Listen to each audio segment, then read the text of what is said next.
Au sud du Canada vit une espèce de papillon remarquable.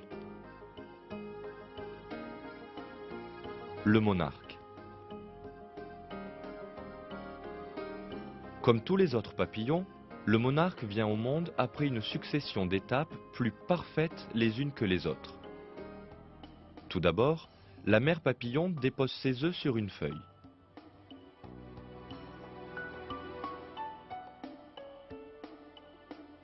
Les larves qui éclosent se nourrissent pendant un temps de feuilles avant de devenir des chenilles. Ensuite, elles se fabriquent un nid, le cocon. Cette merveille de conception est suspendue à une branche d'arbre au moyen d'un fil très fin mais solide. La chenille se replie dans ce cocon et finit par se transformer en une magnifique créature nouvelle, le papillon. À sa naissance, les ailes du papillon sont plates et inertes.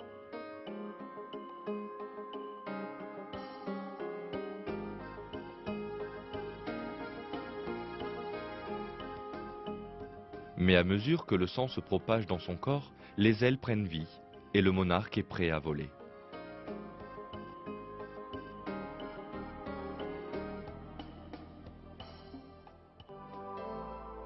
Les monarques ont toutefois un comportement qui leur est propre, comparé aux autres espèces de papillons.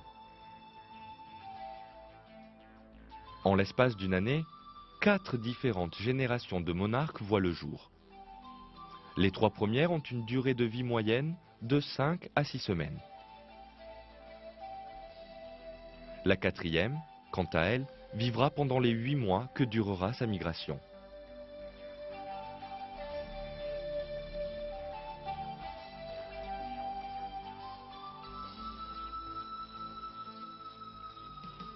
Le départ de cette migration a lieu au sud du Canada, depuis les différents points où vivent les monarques.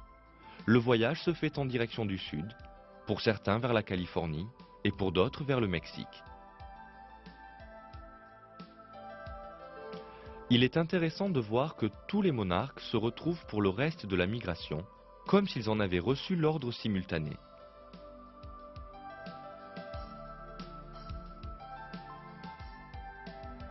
Leur voyage a bel et bien été planifié depuis un seul centre. Rien n'est laissé au hasard. Prenons par exemple la date du départ. Elle correspond exactement au jour de l'équinoxe d'automne, c'est-à-dire le premier jour de l'automne, quand le jour et la nuit ont la même durée.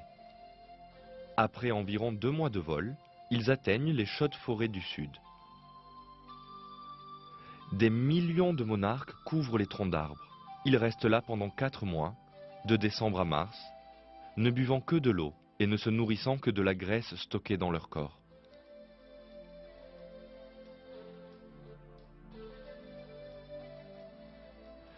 La floraison printanière est capitale pour les monarques.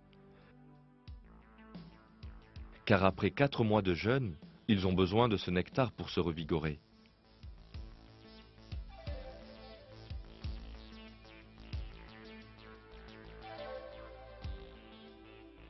Ils stockent ainsi suffisamment d'énergie pour retourner en Amérique du Nord.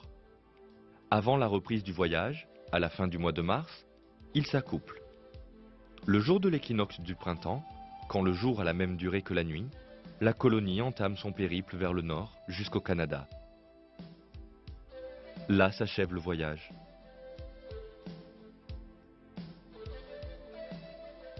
Toutefois, avant de mourir, ils donnent naissance à la première génération de monarques de l'année, qui vivra environ 1 mois et demi.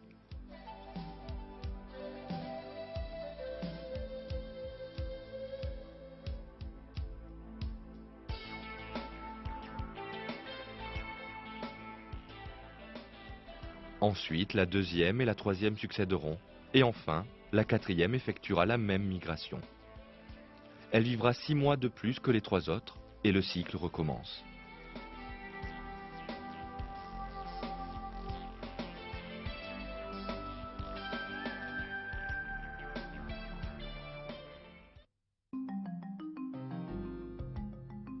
Cette incroyable migration interpelle l'esprit.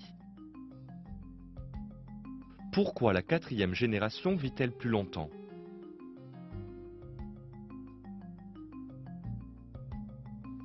Comment se fait-il que cette migration coïncide avec l'hiver?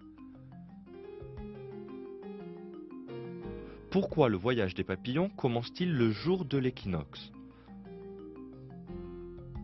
Comment font-ils pour calculer sa date? Comment les nouvelles générations, qui n'ont jamais eu à effectuer cette migration, connaissent-elles le chemin à suivre? Tout cela démontre que les monarques ont été créés avec un plan de voyage parfait qu'ils suivent à la lettre.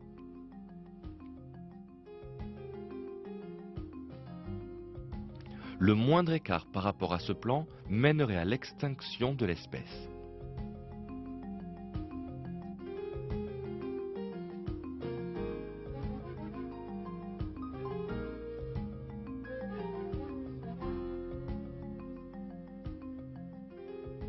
Ces papillons ont clairement été créés avec ces capacités particulières et il leur a été inspiré d'effectuer cette extraordinaire migration annuelle.